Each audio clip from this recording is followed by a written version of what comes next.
Halo teman-teman, gimana kabarnya? Luar biasa kan? Sekarang kita mau mulai sekolah minggu. Simpan dulu mainan dan makanannya yuk. Kita harus fokus ibadah kepada Tuhan. Teman-teman, sebelum itu kita berdoa dulu. Tuhan Yesus yang baik, terima kasih atas berkat-Mu selama seminggu ini. Sebentar kami ingin beribadah, Kau berkati dari awal, pertengahan hingga akhir. Dalam nama-Mu kami berdoa dan mengucap syukur. Haleluya, puji Tuhan, amin. Sekarang kita mau bangkit berdiri. Sekarang kita mau memuji nama Tuhan. Yang semangat teman-teman.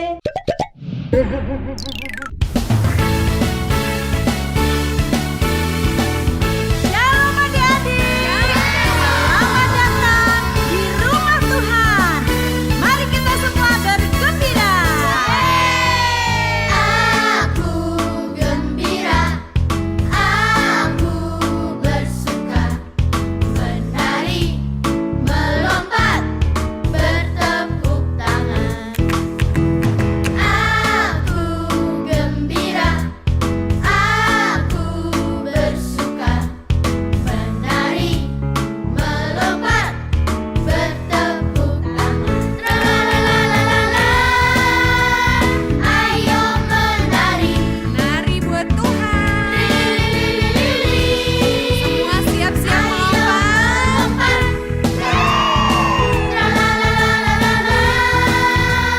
Bertepuk tangan. Mana senyumnya buat Tuhan? Di rumah Tuhan. Haleluya. Ayo bergembira bersama-sama. Aku gembira, aku bersuka, menari, Nari buat Tuhan, melompat buat Tuhan, bertepuk tangan buat Tuhan. aku gembira. Siapa yang Aku bersuka, menari, melompat, bertepuk tangan. Ayo menari. lompat lebih tinggi lagi? Ayo melompat.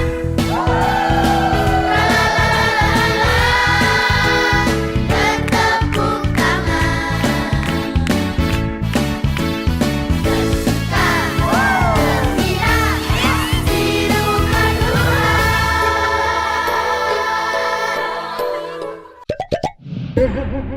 Shalom adik-adik, kalian udah siap untuk mendengarkan firman Tuhan?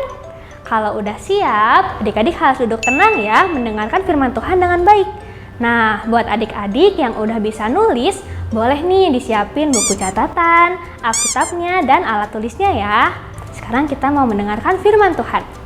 Judul firman Tuhan kita pada hari ini adalah Cinta yang Sungguh akan Rumah Tuhan. Ikutin gerakannya ya, sambil kita sebut judul firman Tuhan kita hari ini. 1, 2, 3. Cinta yang sungguh akan rumah Tuhan. Ya, sekarang kita ambil yuk Alkitab kita. Kita mau membaca firman Tuhan. Ada teman kita nih yang mau bacain. Mari kita buka Alkitab kita di kitab Yohanes 2 ayat 17.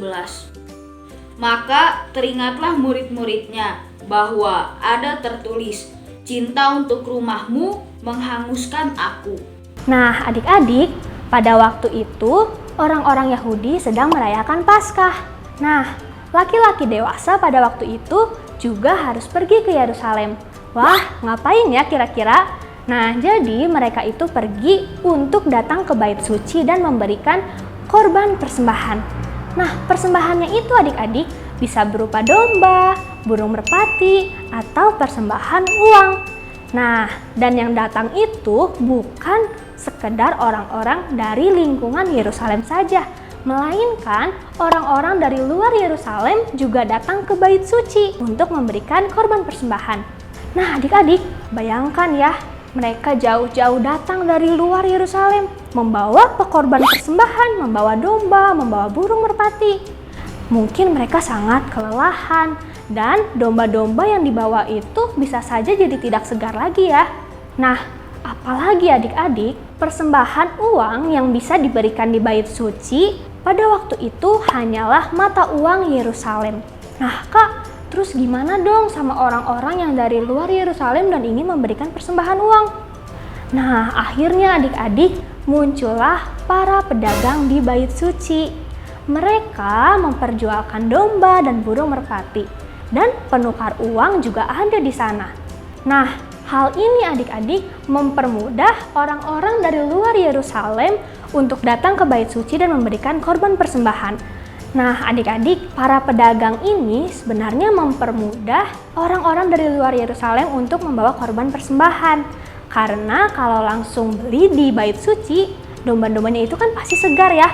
Dan kita harus ingat, kalau persembahan yang diberikan kepada Tuhan itu tidak boleh bercacat, ya kan? Jadi, orang-orang dari luar Yerusalem itu kalau beli domba-domba langsung di bait suci, mereka akan memberikan persembahan yang terbaik. Tapi adik-adik, para pedagang itu bukan sekedar menjual korban persembahan. Mereka punya tujuan lain, yaitu ingin mencari untung yang lebih besar.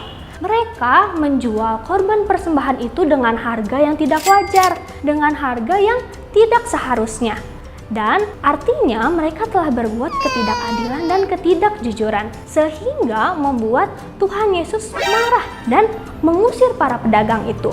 Nah adik-adik, sekarang Kak Stevi mau nanya nih, kira-kira kalau misalkan adik-adik sedang bermain, mungkin bermain mobil-mobilan, atau main puzzle, atau main balok susun. Nah setelah bermain, kira-kira berantakan gak mainannya? Pasti berantakan ya. Dan mainannya itu jadi berserakan di mana-mana. Dan adik-adik kira-kira nyaman gak sih kalau rumahnya berantakan? Pasti enggak dong. Kalau adik-adik nggak nyaman rumahnya berantakan, apa yang adik-adik lakukan?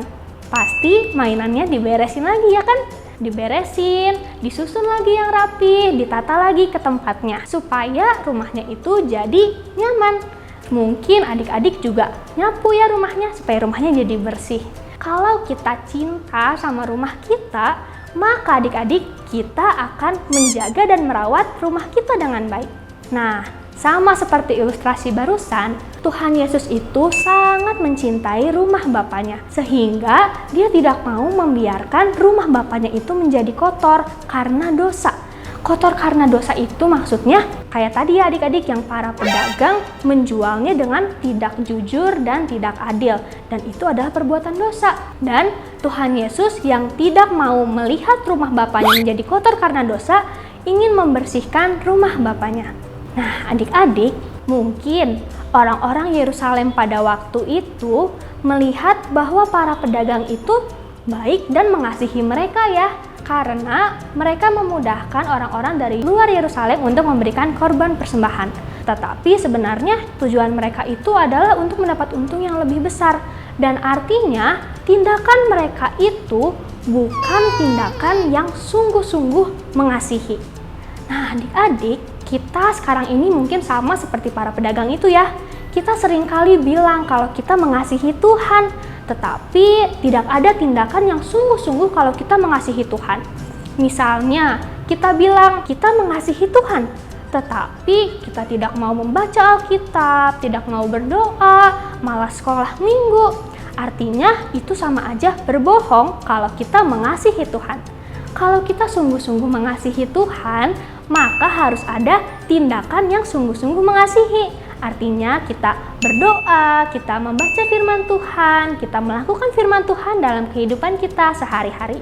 Nah, ada 2 poin nih yang mau Kak Stevi bagiin ke adik-adik berkaitan dengan firman Tuhan hari ini. Yang pertama, cinta akan rumah Tuhan adalah kesediaan untuk diperbaiki. Nah, adik-adik, Tuhan Yesus pada waktu itu melihat bahwa ada suatu sistem yang salah yang dilakukan oleh para pemuka agama dalam melakukan perdagangan. Nah, Tuhan Yesus itu mau memperbaiki sistem yang salah tersebut supaya bait suci itu kembali pada fungsinya dan tidak menjadi kotor karena dosa. Nah, adik-adik, kita tahu ya kalau tubuh kita adalah bait Allah. Nah, kalau kita mencintai bait Allah seperti Tuhan Yesus mencintai rumah Bapaknya, maka kita juga berarti harus menjaga dan merawat tubuh kita. Kita itu bukan cuman menjaga dan merawat tubuh secara jasmani, melainkan secara rohani juga ya adik-adik. Nah, kakak sekarang mau ngasih contoh nih. Misalkan adik-adik sedang bermain bola di halaman rumah, terus bolanya itu nggak sengaja mecahin potnya mama. Wah, tanamannya jadi berantakan, potnya pecah. Terus mama menasihati adik-adik, menegur, atau bahkan bisa memarahi adik-adik. Nah, kalau seperti itu, adik-adik jangan berbohong dan menghindar ya. Tetapi adik-adik itu harus berani memperbaiki kesalahan adik-adik dengan cara meminta maaf dan membantu mama untuk membersihkan tanamannya, supaya tanamannya bisa dipindahkan juga ya ke pot yang baru. Nah, adik-adik, jadi kita itu harus menurunkan ego kita dan belajar rendah hati, supaya kita bisa dibentuk dan hidup sesuai dengan kehendak Tuhan. Kalau kita mencintai diri kita sendiri, menjaga dan merawat tubuh kita dengan baik, baik secara rohani dan jasmani, maka artinya kita juga cinta akan rumah Tuhan. Nah, sekarang kita masuk ke poin kedua ya. Poin kedua adalah cinta akan rumah Tuhan adalah kesediaan untuk dibangun dengan caranya Tuhan.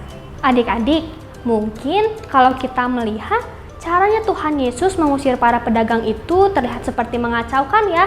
Tetapi kita harus selalu ingat bahwa apapun caranya Tuhan adalah cara yang terbaik untuk membangun gerejanya. Tuhan itu mau membangun kita juga untuk menjadi alatnya Tuhan. Nah, bisa saja adik-adik, caranya Tuhan membangun kita adalah melalui orang tua kita. Nih, sekarang kakak mau kasih contoh ya. Misalkan orang tua adik-adik marah sama adik-adik, menegur dan menasehati karena adik-adik lebih memilih untuk bermain game daripada belajar. Nah, kalau ditegur seperti itu, adik-adik jangan melawan, tetapi harus bisa menerimanya, harus membuka hati dan menurunkan ego ya. Karena harus kita ingat bahwa teguran dari orang tua adik-adik bisa menjadi caranya Tuhan untuk membangun kita menjadi pribadi yang hidup sesuai dengan kehendaknya Tuhan. Jadi, kita harus memiliki hati yang terbuka untuk teguran, sehingga jika kita mau menerima apapun yang menjadi caranya Tuhan untuk membangun kita, artinya kita sama dengan mencintai rumah Tuhan. Amin buat firman Tuhan. Sekarang kita mau bersatu dalam doa ya. Lipat tangannya, tutup matanya, kita mau berdoa. Tuhan Yesus yang baik, terima kasih Tuhan karena Engkau telah memimpin kami selama kami beribadah dari awal, pertengahan, hingga akhirnya. Terima kasih Tuhan untuk berkat firman-Mu yang mengajarkan kami bagaimana kami harus mencintai rumah-Mu dengan sungguh. Berkati ya Tuhan aktivitas kami selanjutnya. Kami serahkan aktivitas kami selanjutnya ya Tuhan ke dalam tangan-Mu. Dalam nama Tuhan Yesus kami sudah berdoa dan mengucap syukur. Haleluya. Amin. Activity time. Nah adik-adik, activity hari ini kita mau mencari kata. Nanti adik-adik cari kata-kata yang ada di sini ya. Ada 6 kata. Nah kalau adik-adik udah ketemu nih 6 katanya, adik-adik susun menjadi judul firman Tuhan pada hari ini. Nah, kalau adik-adik sudah mengerjakannya, adik-adik boleh kirim ke grup yang ada di WhatsApp ya. Selamat mengerjakan dan Tuhan Yesus memberkati.